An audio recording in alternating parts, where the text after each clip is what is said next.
Hello folks, I'm Alex, this is Alex Unabridged, and these are my thoughts on the Tyrant Philosophers series by Adrian Tchaikovsky.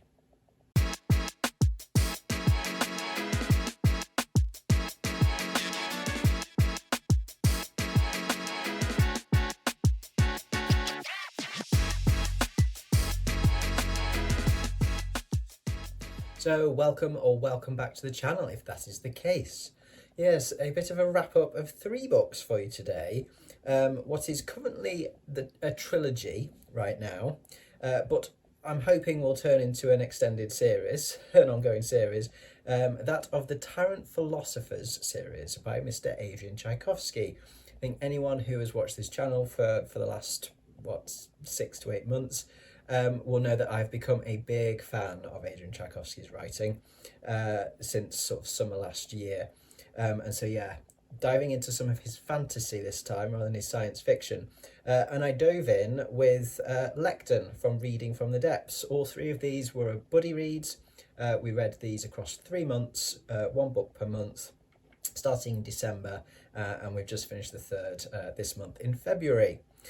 So before I get into kind of my thoughts and overviews and all that kind of stuff, the usual spoiler warning. I'm not going to discuss any major plot twists or anything like that, but I will be discussing, plot and structural elements for all the books, characters, ideas, that kind of thing.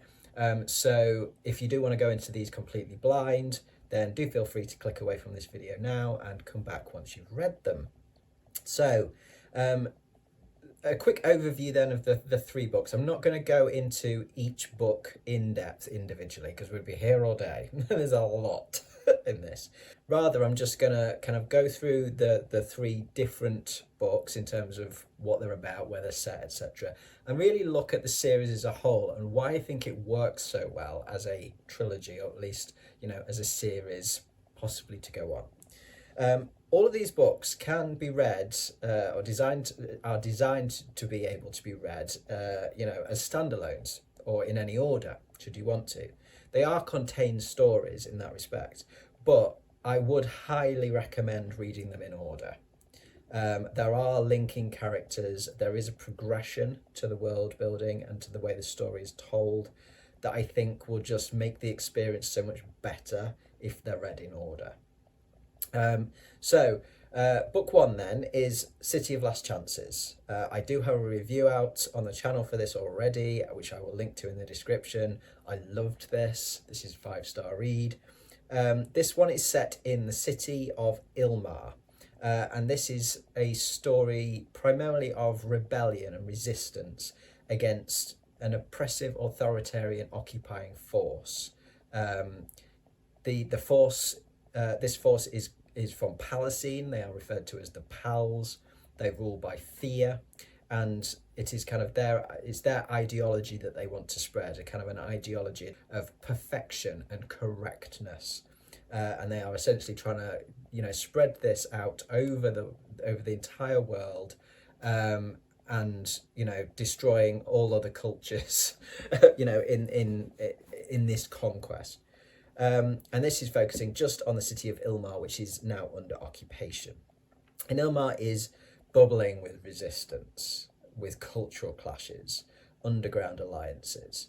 The city is very much a character in itself. It has various different districts. Each one has its own secrets, its own struggles, from the factory district, the industrial district, to kind of vibrant slums, to where the sort of the immigrants all live, to strange forbidden areas where darkness lingers. It's a very contained story in terms of its setting. It feels a bit like, I said this in my review, it feels a bit like, fantasy Les Miserables in some respects. It's got plenty of callbacks as well to British social history, and kind of trade union history. It's got certain vibes of that sort of industrial revolution and sort of early 20th century sort of British history. Okay, then we've got House of Open Wounds as the second book, which I think is my favourite of the 3. Another 5-star read. It's hard to split between this one and the first one in terms of my preferred or my favourite, if you like. But I think this one might just edge it in terms of the plot in this, or it feels it's much more of a propulsive book. I was on the edge of my seat a lot more with this. And if this one, if City of Last Chances was fantasy Les Mis, if you like, then this one is fantasy mash, because this time we are thrust into the chaos and the horror of war, which is seen through the ragtag band of characters who work in a battlefield hospital, the titular House of Open Wounds. The hospital is a place where unapproved magic, necromancy, demonology, things like that are employed to save lives otherwise deemed unsavable. And it sits just behind the front lines of the Palestine army as they strive to impose perfection, this ideology of theirs, on it more and more, further reaches of the world. And then Days of Shattered Faith is the third book, and this shifts the setting yet again, this time to a more kind of tropical climate, tropical land, in a nation called Uzmai, largely in the capital city of Alkalend, I think it's pronounced. And here we meet a character called Sage Invigilator Angili, or Gil, to her friends. And she is the Palestine resident in Uzmai. So she's basically an ambassador. And Uzmai is not yet under the Palestine sway. They are not yet occupied. So she has a very diplomatic role rather than a kind of an enforcer role. And the main plot revolves around a succession crisis with the Uzmai monarchy. And then also, of course, the sort of the Palestine authorities' kind of manipulation of events so that they can then sweep in, obviously, and occupy, their kind of political game playing. And more of their kind of relentless march to bring perfection and correctness to everywhere in the world. So that's the main kind of plot line in that. But this one, I think the plot feels like it gets bigger and bigger, or the world gets bigger and bigger. So you've got a lot of other things going on as well. So what works for me then across all three books? I think the character work is brilliant. It progresses in its approach across all three.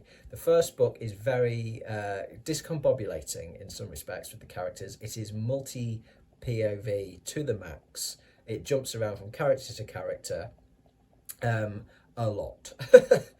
And that can be a bit discombobulating to start with, but it works and it's tied in, and it's by the, as you get into it, you are seeing all of the various threads come together and the character relationships form, and it works really well, but it is quite full on. The second book, we get less of that because we come down to this field hospital rather than an entire city with different factions. We get the field hospital, and so yes, we're still getting multiple points of view and multiple characters, but still quite a lot of characters. We are focusing a little bit more on this main band of characters.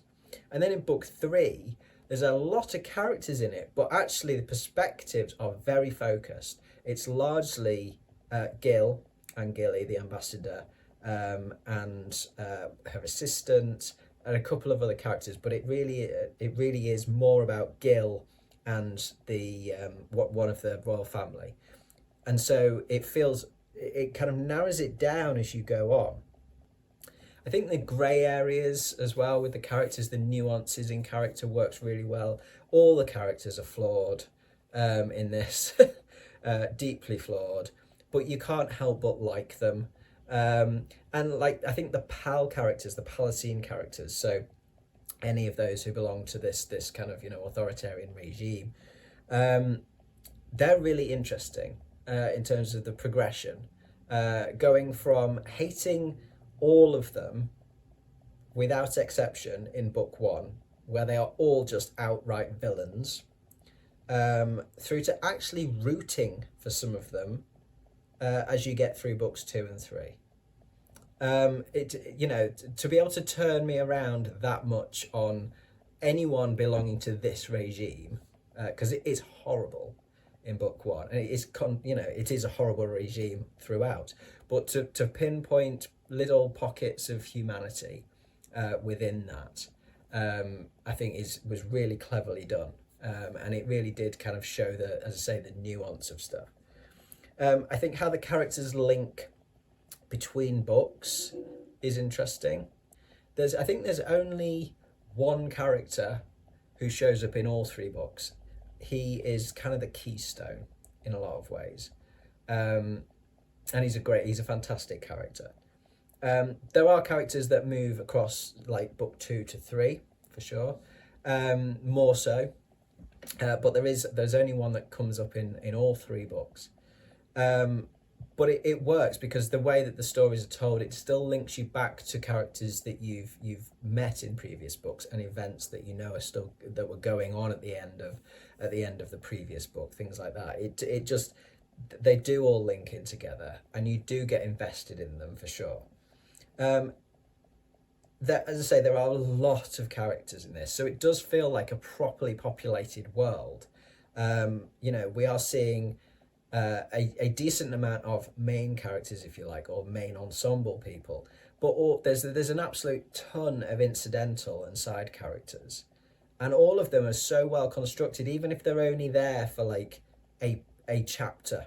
That's it, some of them, but they add so much to it, to the world and to the story, that again I looked forward to them. Just these little snippets where you just got somebody else in who came in to do a kind of particular job with the storytelling, and you can tell that it's like this is a vehicle for this particular part of the storytelling, but it never felt kind of manufactured in that respect, because the characters were so vibrant and entertaining that I was glad to have met them, even if it was just for like a few pages. The world building in this, I love this world. I think this world is so well constructed. It's sprawling, it's detailed, it's diverse. Each book kind of builds on the politics and sociology within the world that we kind of first found out about in book 1.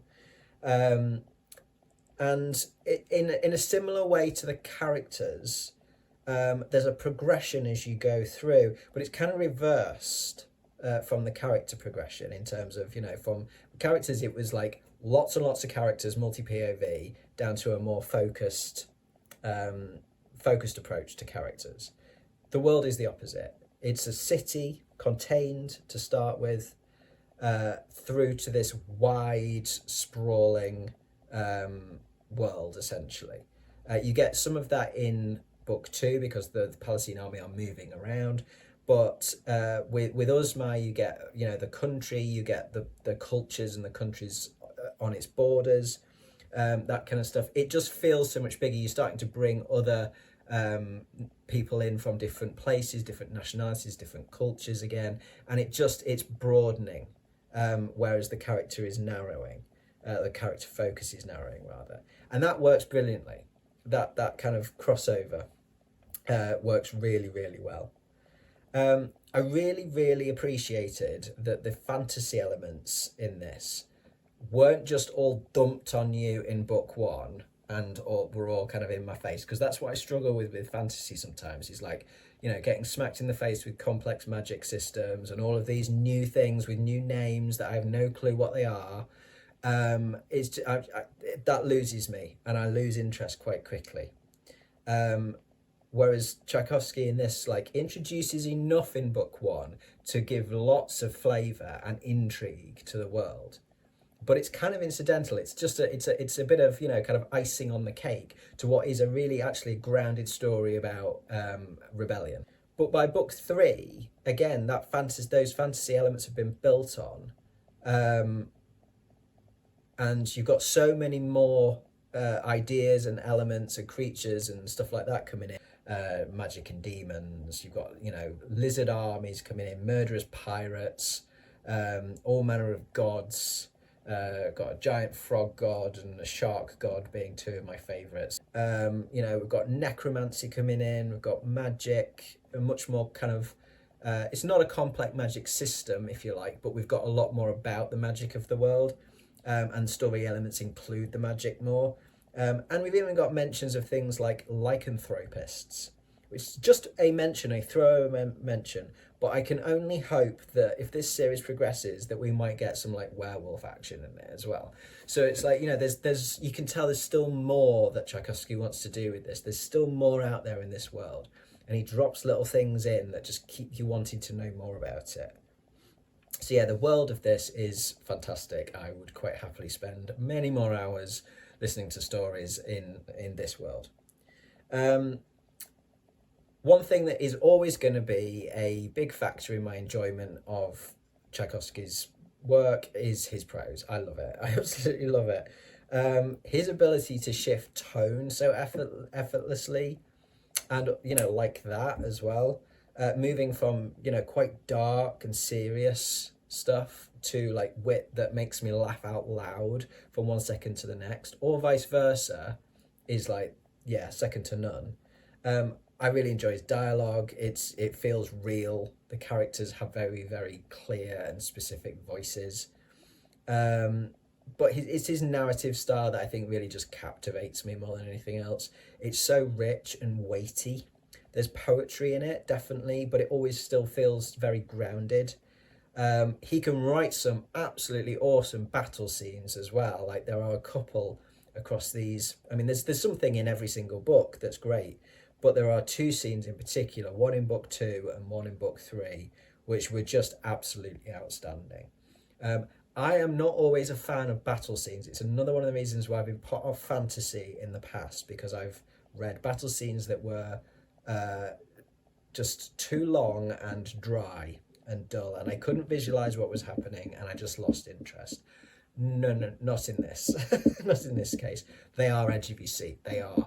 The way that they are framed from different characters, they're often done as what Tchaikovsky calls mosaics in these, where he pulls out from the character focuses and looks at kind of a broader view. And so you do jump around in these battles to different parts of the different troops and stuff. And you get inside people's heads in that as well. It's not just all descriptions of action. It's about, the psychology in battle, things like that, the emotion of it. Yeah, it's a couple of absolutely spot on battle scenes. I think that there's, I mean, the twists in these books are great. The little moments, gasp moments, I absolutely loved. The pacing is great. It's really up and down, but it works. Not up and down as in like it's a bit off, but like it's just, yeah, it's quite intense sometimes, but it always manages to just hit the balance right. Just as I think all this is getting, this is quite slow. We've been in quite a lot of talky, thinky type stuff. Then it really ramps up with something, and vice versa. It's like when it's a bit like full on adrenaline, and then it'll soften it out nicely. It feels like the first book particularly feels very chaotic in its plot, but in a good way. It works. Not chaotic as in it's not planned. But just, yeah, that takes some skill, I think, to like create something that feels chaotic but is obviously like behind the scenes in the kind of the structure, if you like, is very, very ordered. There are always a lot of subplots going on in all of the books, really. There's little bits and pieces coming in here, there, and everywhere that feel like subplots, but actually they are really all tied into the main plot. They tie in really well. There's nothing that feels kind of left out on its own. It does feel like it has a purpose, even if it's going into the next book. It still feels like it is all driving in the same direction as the main plot, if you like. I think all 3 books have like the excitement that I want with it, the kind of adrenaline type stuff. They also have a lot of emotion in them and a lot of kind of stuff to think about as well. As I say, I think book 2 is probably the most kind of propulsive of the 3 in terms of plot. It was that was a lot of edge of the seat stuff for me. That was the one that also made me cry as well. I don't cry very often at books, so that's quite a feat. Yeah, there's just so much going on in terms of themes and ideas as well. You've got obviously your main kind of stuff about the sort of the politics, the sort of empire building, colonialism, oppression, that kind of thing, freedom, the will to survive, all that kind of stuff. But then you've got an absolute ton of, stuff about religion and faith, and sacrifice. There's so much in there to grab onto, and lots of questions being asked. I mean, Tchaikovsky kind of he wears his heart on his sleeve. I think you kind of know what his position is, but he's still asking the questions nonetheless. There's so much in them to get your teeth into. They are all quite long books as well. They're like, I had them on audio and every one was like 20 hours thereabouts, maybe just over 20 hours long. So they are long, so you do expect them to have a fair amount in them. But yeah, there's a lot packed in even to that 20-hour length for each book. I could go on about these like ad nauseum. I absolutely adore these. But I will stop there for now and just kind of wrap up my thoughts on it. So yeah, an overall series rating for this would be 5 stars without a doubt. I adore this series. As a trilogy, if it remains as such, it's at least equal to my other favourite trilogy, which is Children of Time by Mr. Tchaikovsky. I think his writing obviously has something to do with it, but there's just this world and its characters that I've absolutely fallen in love with. It's fantastic. I do keep seeing rumours that Tyrant Philosophers is going to continue, and I really hope it does. I think at the end of book 3 really left a lot of room for more adventures in this world. It introduced some new factions or ideas that I really want to see explored more, like the Koto, which are the pirates that I mentioned. They're the ones with the shark god. I want to know a bit more about them, please. They were highly entertaining. And I want to know what on earth is going on in the Palestine homeland. No spoilers here, but it does seem like trouble might well be brewing in the birthplace of perfection and correctness. We kind of didn't really explore a lot of that. So I want to know more about that. And I just really want to spend more time with the characters that we've got to know over the course of these books. If you've not read this series, I highly recommend it. I ought to say as well, because I had all of these on audiobooks, the narration for these on audio is top notch. David Thorpe is the narrator, and he does an absolutely incredible job across all 3 books. Really brings the characters to life, though he does have a lot to work with thanks to the writing. The choice of accents that's used for the characters based on their kind of nationality within the world worked fantastically well for me. And Thorpe really nails both the humour and the emotion in the dialogue, as well as adding even more weight to the already rich narrative prose of Tchaikovsky. Yeah, an absolute joy to listen to. I will absolutely be re-listening to this series probably several times in the future. Lekden and I had an absolute blast reading these together. We both had very similar reactions to all 3 books. I'm sure that Lekden will have his own wrap-up of this trilogy/series coming out soon, or something similar. If his comes out after mine, I will come back and amend the description and put a link down to his video in there as well. Reading all of these in quick succession with someone else has been one of the best reading experiences I've had in many, many years. There were so many moments for me across the 3 that I was kind of really, really glad to have Lekden there to kind of text, to kind of go, holy hell, that just happened. It's one of those. It really was one of those. It was really great. Absolutely fantastic experience. So will I be reading some more Adrian Tchaikovsky fantasy books? I wonder. Yes, of course I will. I will read anything that Tchaikovsky writes at the moment. But certainly on the fantasy side, absolutely. There is a short story already out, set in the Tyrant Philosophers universe, featuring a character that we know well from the books. And that came out this month, and it's in an anthology of mixed stuff called Of Shadows, Stars and Sabres. So I'm going to pick that up once my Read What You Own challenge is done. And there's also a novella coming out later this year, I think in autumn, that looks at Gil's life, the ambassador, in book 3. But looks back at her early life before she was the resident of Uzmai. So I've got at least 2 more in this world that I can, get some joy out of. But then beyond that, I'm going to definitely dive into Shadows of the Apt series, but only after reading some more of Tchaikovsky's science fiction. I do want to get through the final architecture trilogy first, so I don't want to neglect his science fiction because I love that as well.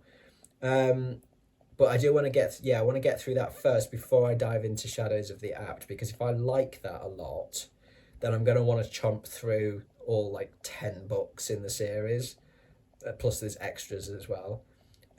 So yeah, I kind of that'll be me just kind of like blinkered and focused on those if I really get into those. So I do want to make sure that I keep going with some of his science fiction as well.